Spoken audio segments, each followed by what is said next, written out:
Davis Gates is the powerful yet sometimes controversial leader of the Chicago Teachers Union that just landed a new 4-year labor deal.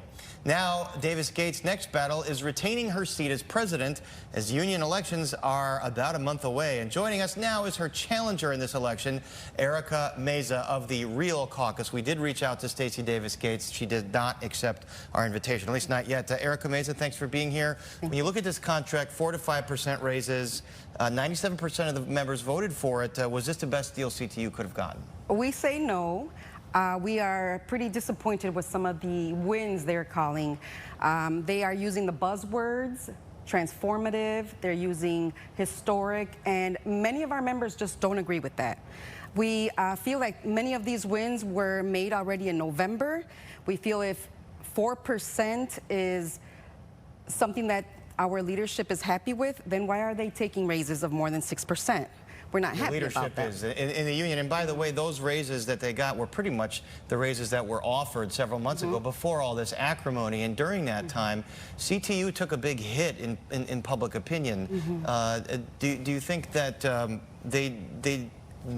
she did do damage to the standing of the organization? Yes. Well, going back to the TA, we feel that there's a lot of loopholes. There's a lot of loose language. There's language in there that it's going to be difficult for us to enforce unless we really set up ourselves for that. We have to bring in our grievance department, and that's just not being addressed right now. We have member needs that are not being addressed. Our leadership is very obsessed with politics, and we need to drive that back into the union. We need to figure out how we're going to help members.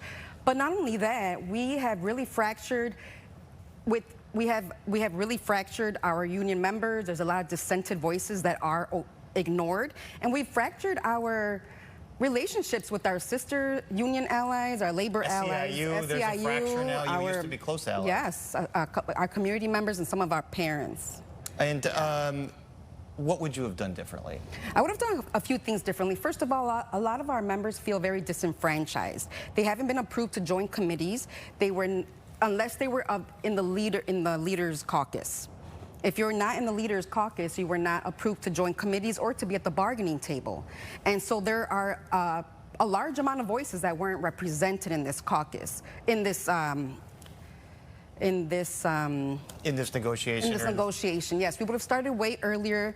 We would have done things differently. We would have fought smarter and worked with our CEO, even our own. Maybe not the attacks on the CEO, as she was constantly on the attack.